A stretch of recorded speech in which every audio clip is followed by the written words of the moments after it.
It was good, everybody. It's your boy Kama. We live tonight, you know what I'm saying? I want to do a quick little. Sometimes I feel like doing quick little lives. I'm in the car tonight, but we're doing quick little lives. Sometimes it's better than doing a little video, have to edit it, things of that nature, right? Just get all my things I want to say. It's going to be a very quick live.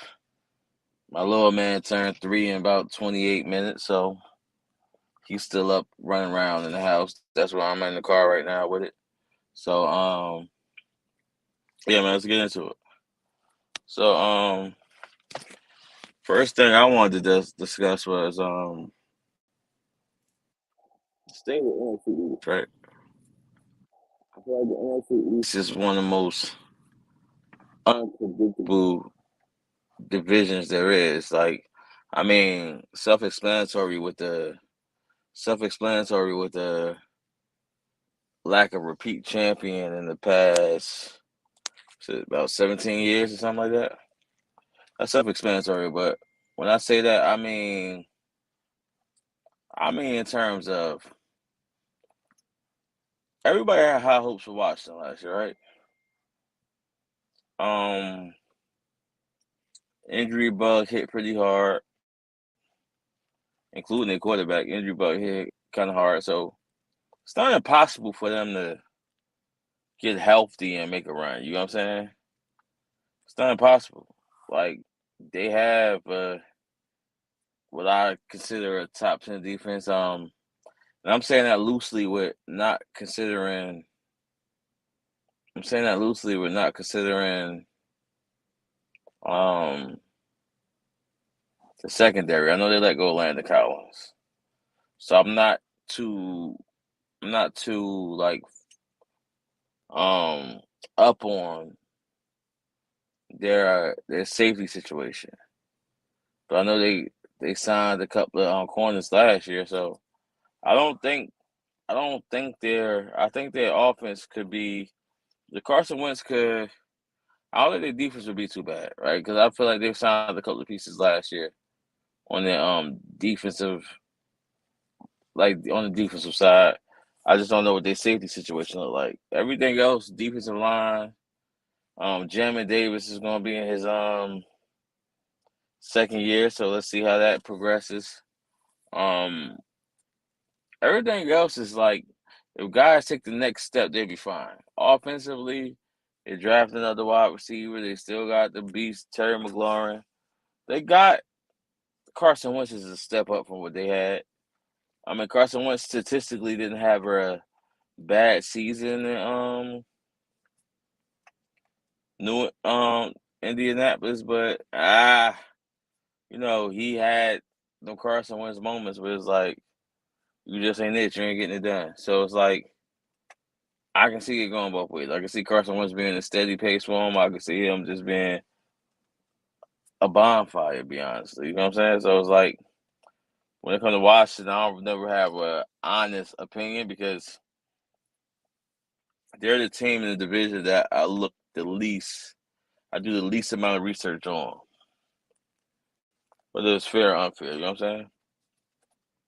Um, let's work our way down to the Giants, right?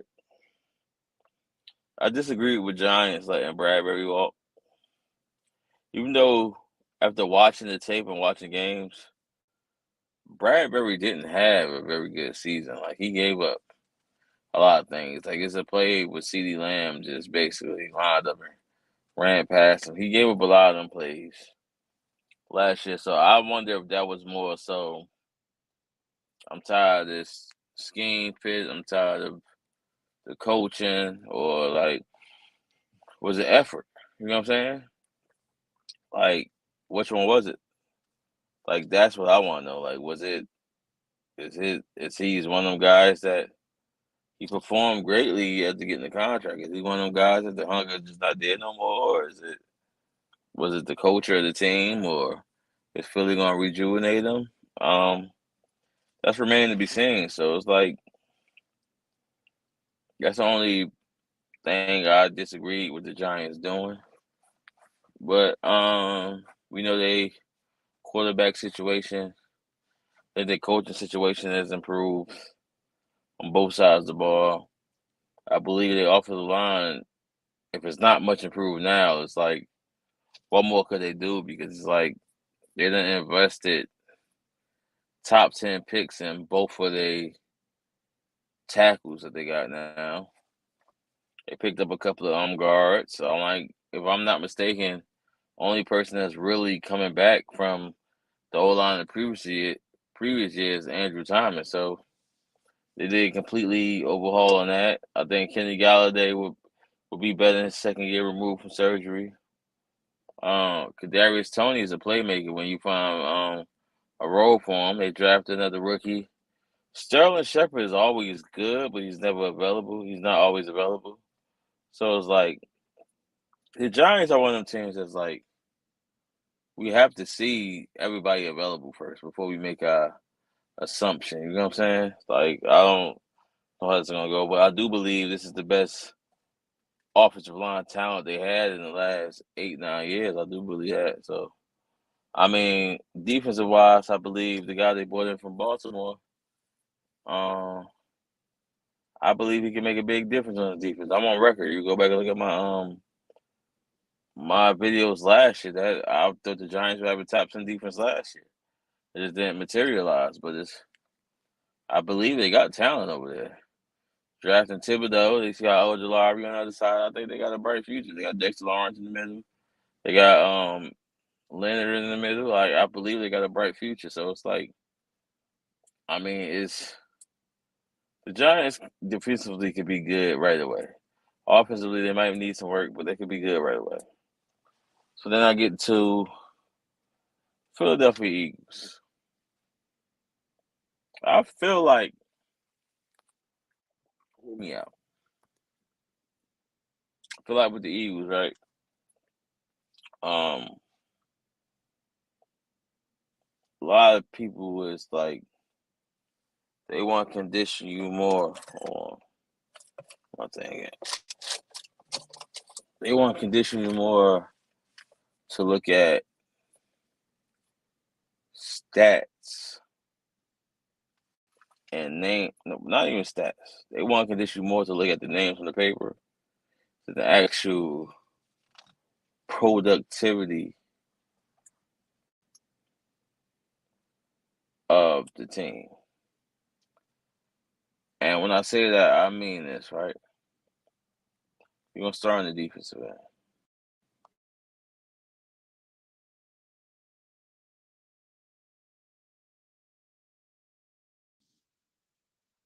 You're gonna start on the defensive end, right? Defensively, they had you look on the paper, they got Fletcher Cox, they got Hargraves, Sweat, who they paid. Sweat's not a household name, they just paid them because he wanted their own job. Defensively, they got these guys, right?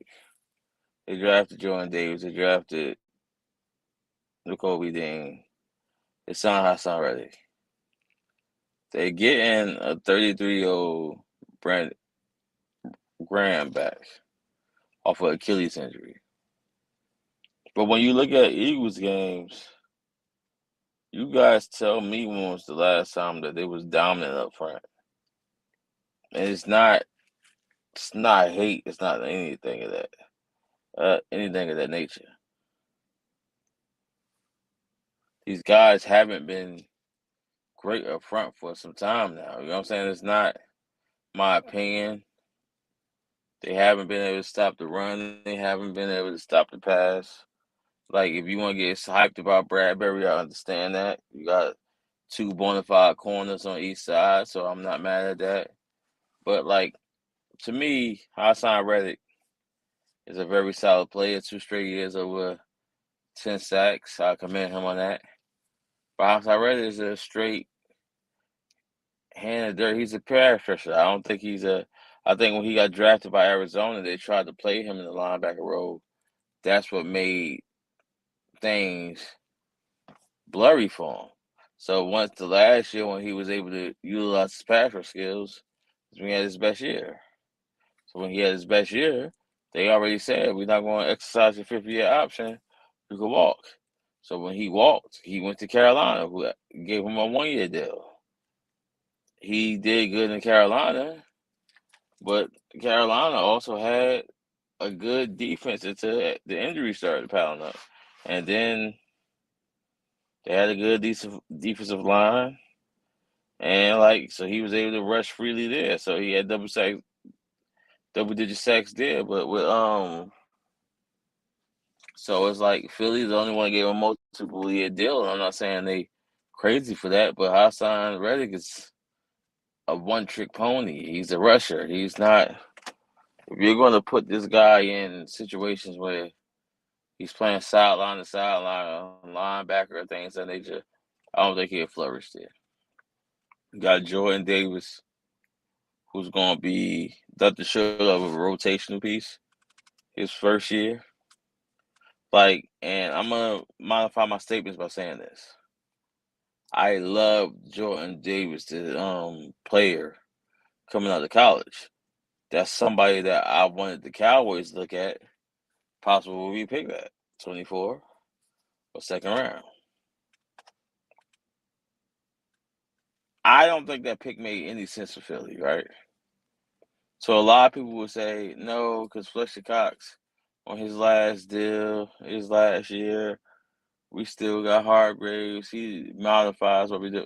Like Fletcher Cox was a disruptor in the middle, and on top of that, he was a very good pass rusher for the middle.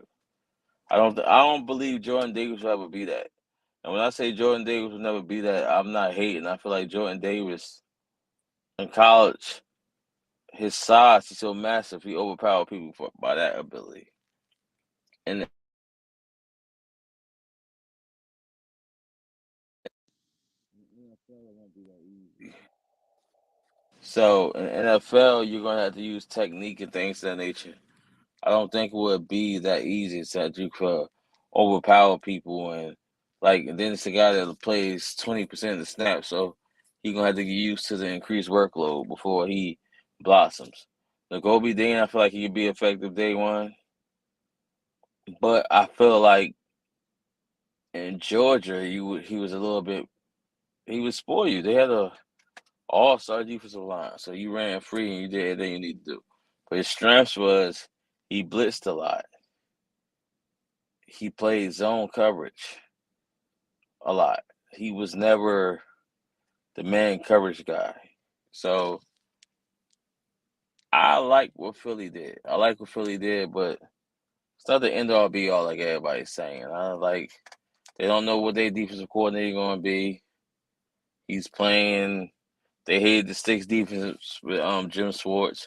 But he's playing something similar to the six defense. Instead of him saying at the sticks, they saying 7-8 yards. So it's a lot of questions there too. But people don't want to say that. Like they brought in AJ Brown, right? AJ Brown is the bona fide number one wide receiver, but AJ Brown never warranted. AJ Brown never warranted the coverage that he's gonna get with Philly. He's $100 million man now. Never had that. Tennessee forever has been Derrick Henry, and now you got Ryan Tannehill. So it's been that, and Ryan Tannehill ability to operate off the play action things like that. It's been that. So it's like there's gonna be adjustment for him to be number one guy. The defensive game planning for you. Everybody else got to eat off of what we doing for you. So I think that's gonna be a new role for him. And I'm rooting for him, but as a young black athlete, but it's the deck is stacked. So then you get to Dallas. I feel like Dallas was the top 10 defense last year. They were, statistically. But I feel like we left a lot of meat on the bone, so to speak, and we can be way better than what we were, in my opinion. I feel like we put the tools in to be better than what we were.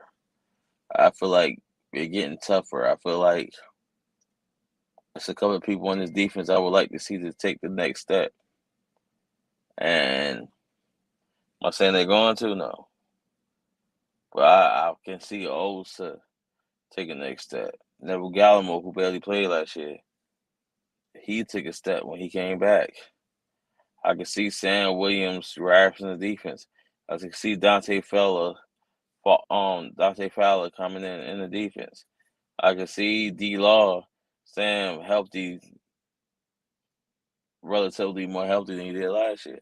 Michael Parsons is Michael Parsons. I mean, linebacking core wise, I feel like we good. Like I feel like we're gonna make another move, whether it's Anthony Barr or not. But let's see. I feel like our secondary is very underrated. I feel like our front seven is very underrated. The difference is this year, I don't see us getting worn down. Because what happened was we played ourselves out to a point, and when the offense started to struggle, we struggled a little bit being on the field. But I think Malik Hooker being the full-time starter this year, because last year that's a key thing. He split reps with KZ, and because he was coming back off injury. But Malik Hooker and Kavon Curse being Javon Curse being two full-time safeties, that the defense will benefit tremendously off that. With everything, watch out for Kelvin Joseph. For everything going on, if he don't get convicted or if things go the way they can, say he's been extra focused. Watch out. If he takes that job on the outside for Anthony Brown, that raises the level of our defense. To have Anthony Brown bump down to third or fourth corner raises the level of our defense. We still have Jordan Lewis. Our secondary is nowhere near sweet. So if we continue that pass rush, and by the way, we might have the best collective pass rush duo in the Nfc East with D Law and Micah Parsons. If we can continue on that road, man, I just feel like the sky's the limit, man. Like, am I saying we're going to the Super Bowl? No, I'm not saying that, but I feel like the potential is there. People sleep on us. We lost Coop. James Washington can play. I don't care what nobody says. James Washington can play. Jalen Tolbert, I feel like this kid is going to be very good. I don't know how soon. I'm not saying this year he's going to take the rookie class by storm. I'm not saying that, but I feel like he has the potential to be very good in this league. But yeah, man, real quick, I just wanted to speak on that real fast rather than making a video. Y'all let me know what y'all think in the comments. I don't remember like and subscribe. It's your boy Salute. We out of here today.